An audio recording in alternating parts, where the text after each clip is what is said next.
we're onto something here, aren't we? There's some interesting points developing. The point is that entrepreneur relief is a relief given to individuals.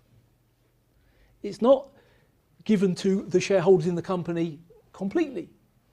So if you do have a company that's going to be sold for, let's say 10 million, and you have a husband and a wife, it can't be beyond your wit to say, well, let's share this, divide the shares equally so that half, 2 lots of 5 million, job done.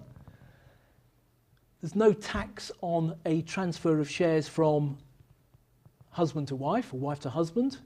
No capital gains tax, no inheritance tax.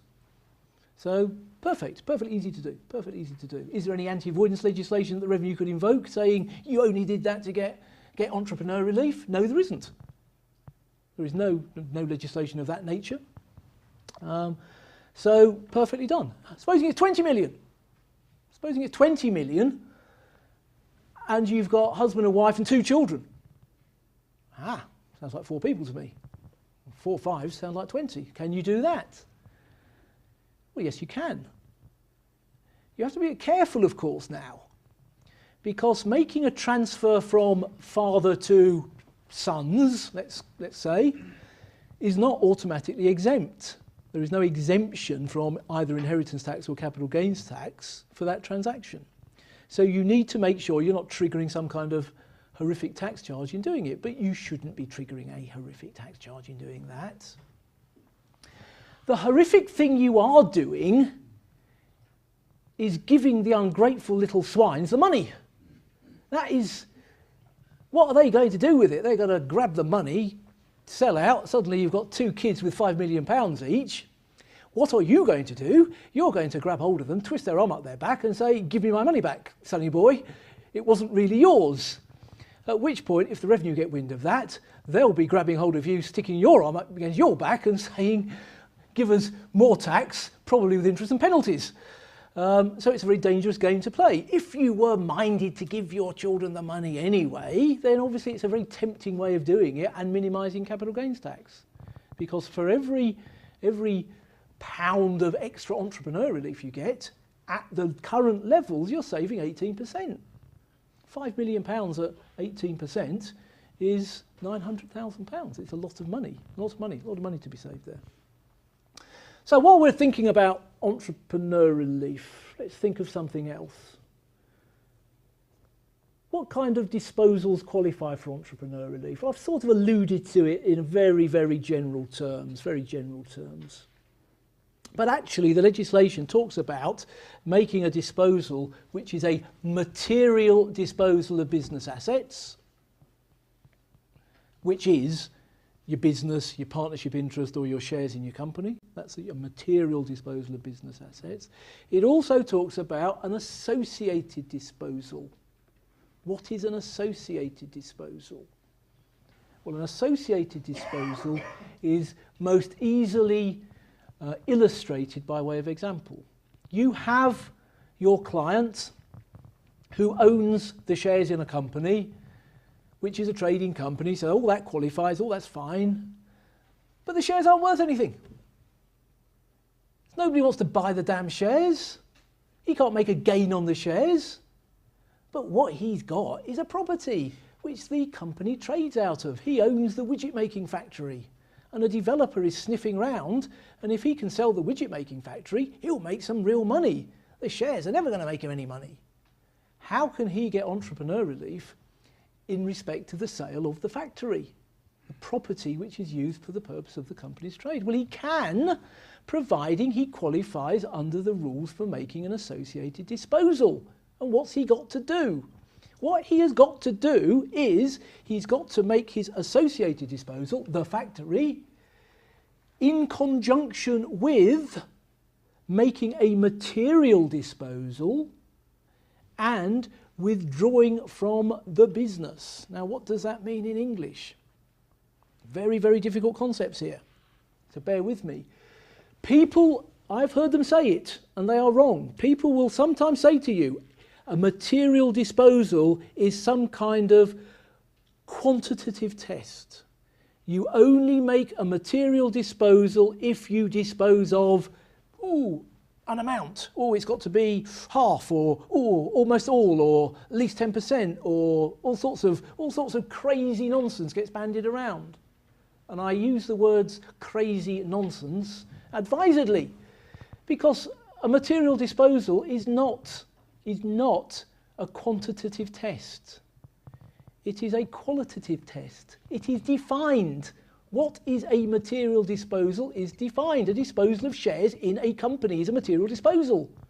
There is no quantity implied or required by the legislation. So your hero, even if he knows perfectly well that nobody wants to buy his shares in his company, he could engineer a material disposal simply by giving some shares to his son or settling some shares on a trust for his son.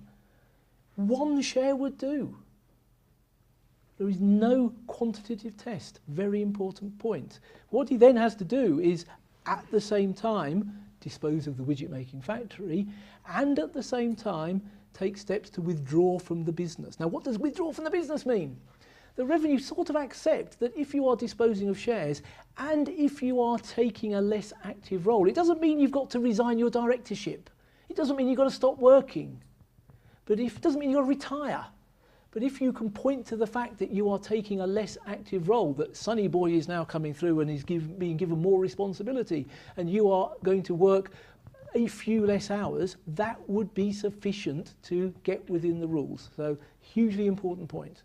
If you've got entrepreneur relief, often the prize that you want it against is the property, not the shares. So, massively important that you satisfy the rules for an associated disposal.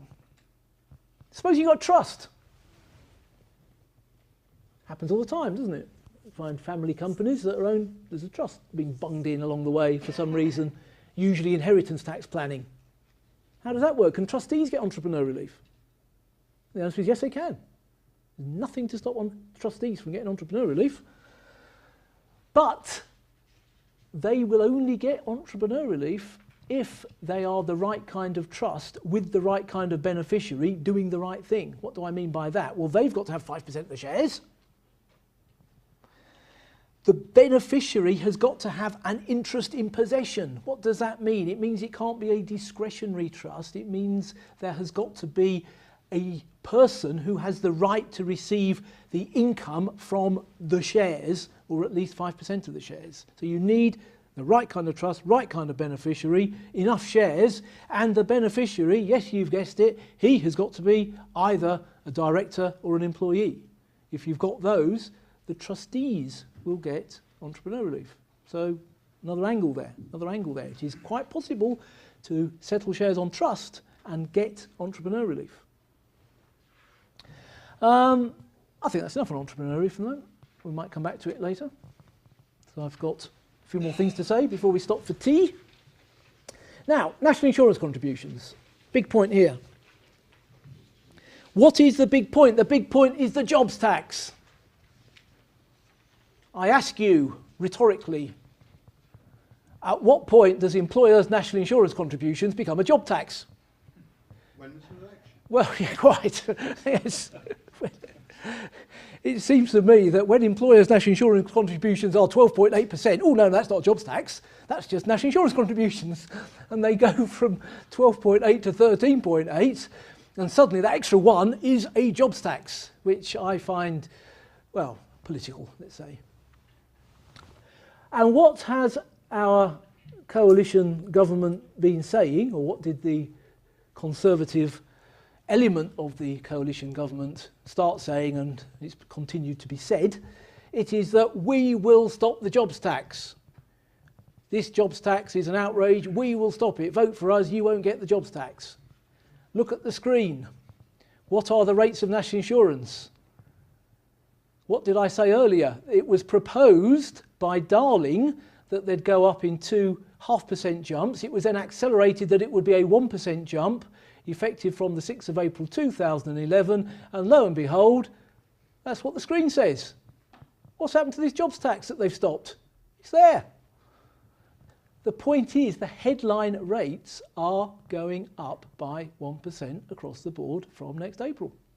Darling's measure is coming.